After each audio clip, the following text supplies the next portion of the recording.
Welcome to serials Adda friends. ఇక case గెలిచిన ఆనంది ఇక దానికి కారణమైన ఆదిత్యనైతే గట్టిగా కౌగిలించుకొని థ్యాంక్స్ చెప్తున్న ఆనంది. కథ అయితే చాలా చాలా బాగుంటుంది.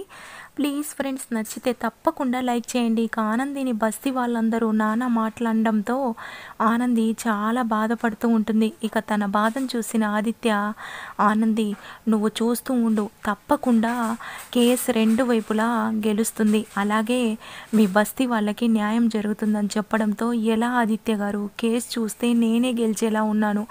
ఇప్పుడు మా బస్తీ వాళ్ళు ఇప్పటికే నన్ను తప్పుగా అపార్థం చేసుకొని చూశారు కదా, ఎన్నేసి మాటలు అన్నారు. ఇప్పుడు నేను ఎలా గెలుస్తానని మీకు నమ్మకం ఉంది అని అంటుండడంతో, నేను చెప్పినట్టు నువ్వు వాదించని అంటాడు. ఇక ఆనంది ఏం చేయాలి అని అంటుండడంతో, ఆయన మీ బస్తీ వాళ్ళ ఓట్ల కోసం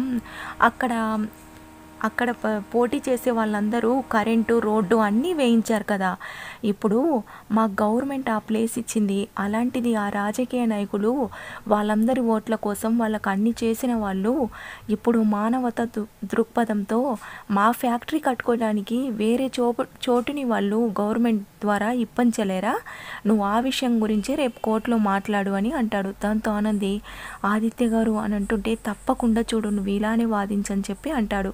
ఇక నెక్స్ట్ డే ఆనంది కోర్టులో కేసు వాదించడానికి వెళ్తుంది. ఇక సునంద మాత్రం వాళ్ళే గెలుస్తారని చాలా ధీమాగా ఉంటుంది. ఇక జ్యోతి కూడా సునందని ప్రశ్నిస్తూ, మీరు చారిటీలకి ఎన్నో డబ్బులు ఇస్తారని విన్నాను, అలాంటిది బస్తీ వాళ్ళపైన మీకెందుకు అంత కోపం, వీళ్ళు మాత్రం లేని వాళ్ళే కదా, మరి మీరు మానవతా దృక్పథంతో వాళ్ళని అక్కడే ఉండమని చెప్పి మీరు ఫ్యాక్టరీ వేరే చోట కట్టుకోవచ్చు కదా అని అంటుండడంతో, నాకు పేదవాళ్ళంటే నేను హెల్ప్ చేస్తాను, కానీ నేనేం వాళ్ళకు అన్యాయం చేయడం లేదు కదా, గవర్నమెంట్ నాకు ఆ ప్లేస్ ఇచ్చింది కాబట్టి అక్కడ నాకు అన్ని సౌకర్యాలు ఉన్నాయి కాబట్టి నేను ఆ ప్లేస్లో నేను ఫ్యాక్టరీ కట్టుకోవాలనుకుంటున్నానని చెప్తూ ఉండడంతో, ఇక జ్యోతి, అంటే ఏంటి మీ పేదవాళ్ళపైన మీ ప్రతాపం చూపిస్తారని గట్టిగా మాట్లాడుతుంటుంది. ఇక ఆనంది కేసు ఎటో వెళ్తుందని ఇక అబ్జెక్షన్ ఓవర్ రూల్ అని చెప్పి ఇక అయితే లేస్తుంది. దాంతో ఇక ఏంటమ్మా వాదించు అని చెప్తుండడంతో, ఇక ఆనంది,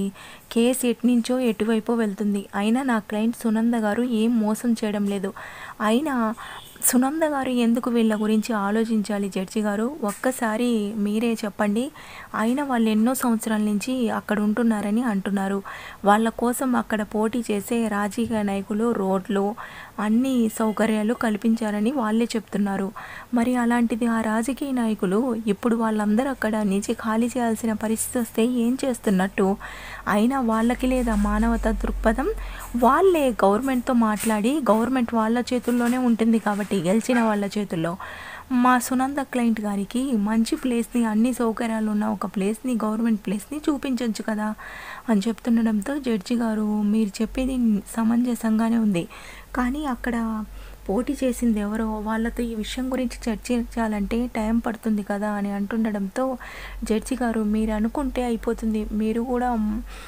మానవతా దృష్టితో ఆలోచించి మీరే న్యాయం చెప్పాలి అని చెప్తుండడంతో, జడ్జి గారు నేను బ్రేక్ తీసుకుంటున్నాను, కాసేపు అయ్యాక జడ్జిమెంట్ ఇస్తానని అంటాడు. ఇక అందరూ చాలా టెన్షన్గా ఉంటారు.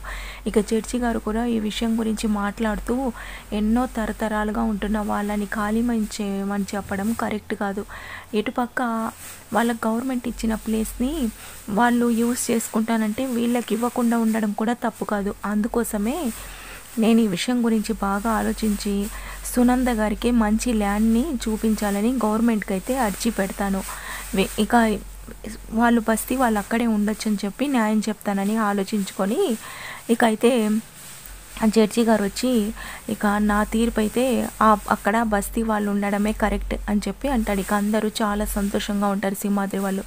ఇక ఆ తర్వాత జడ్జి గారు అట్లా అని సునంద గారిని తప్పు పట్టడం లేదు, ఆవిడకి గవర్నమెంట్ ఆ ప్లేస్ ఇచ్చింది కాబట్టి వాళ్ళు అక్కడ ఫ్యాక్టరీ కట్టుకోవాలని అనుకుంటున్నారు, అందుకోసమే గవర్నమెంట్తో నేను అర్జీ పెట్టాను, 1 నెల లోపల మీకు మంచి ప్లేస్ అయితే గవర్నమెంట్ వాళ్ళు చూపిస్తారు, అలా అయితే నేను తీర్పిస్తున్నాను, ఇలా ఇస్తేనే ఇద్దరికి న్యాయం జరిగినట్టు అవుతుంది, ఇలా ఏ కేసు విషయంలో జరగలేదు, ఇప్పుడే నేను సమంజసంగా ఆలోచించి ఇద్దరి వైపులా న్యాయం ఉంది కాబట్టి ఇలా తీర్పిచ్చాను అని చెప్పి చెప్తాడు. దాంతో ఇక జ్యోతి, ఆనంది వాళ్ళందరూ చాలా సంతోషంగా ఉంటారు. ఇక సునంద కూడా ఇక గవర్నమెంటే వాళ్ళకి వేరే ప్లేస్ చూపిస్తానని చెప్పడంతో తను కూడా నార్మల్గానే ఉంటుంది. ఇక అంతా అయిపోయిన తర్వాత ఆనంది చాలా సంతోషంగా ఆదిత్య గారు నేను మా శివయ్య చెట్టు దగ్గరికి వెళ్ళాలని అంటుంది.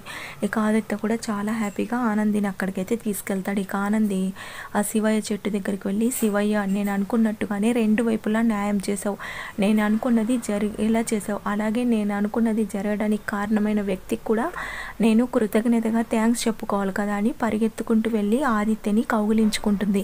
ఇక ఆదిత్య ఒక్కసారిగా షాక్ అవుతాడు. ఆనంది ఏంటిది అని అంటుంటే, నా ఆనందాన్ని ఆపకండి ఆదిత్య గారు, ఈరోజు నేను కేసు గెలిచానంటే మీరిచ్చిన హింట్ కారణంగానే. మీరే కనుక నిన్న నేను బాధపడుతూ ఉంటే ఇలా వచ్చి చెప్పకపోయి ఉంటే నేను కేసు అయితే నేనే గెలిచేదాన్ని, అప్పుడు బస్తీలో వాళ్ళందరూ అనుకున్నట్టుగా నన్ను తప్పుగా అపార్థం చేసుకునే వాళ్ళు అని అంటుండడంతో ఆనంది నాకు మాత్రం నువ్వు అలా బాధపడుతూ ఉంటే చూడాలనిపిస్తుందా, నేను మీ బస్తీ వాళ్ళు అలా మాట్లాడుతూ ఉంటే నాకెంత కోపం వచ్చిందో తెలుసా, కానీ ఏం చేయలేని పరిస్థితి. అందుకోసమే ఇప్పుడు నువ్వు మారిపోలేదని, నువ్వు అప్పటి ఆనందివే అని వెళ్ళి అందరు బస్తీ వాళ్ళకి అలా అని చెప్పి అంటాడు ఆదిత్య. దాంతో ఆనంది పదండి ఆదిత్య గారు అని చెప్పి బస్తీలోకి అయితే వెళ్తారు. ఇక బస్తీ వాళ్ళందరూ అమ్మ ఆనంది నేను తప్పుగా అపార్థం చేసుకున్నావు అమ్మ, నువ్వేం మారలేదని పొగుడుతూ ఉంటే ఇక సింహాద్రి కూడా చాలా హ్యాపీగా ఫీల్ అవుతూ అయితే ఉంటాడు. ఫ్రెండ్ కనుక ఈ వీడియో నచ్చినట్లయితే లైక్ చేయండి. Thank you for watching.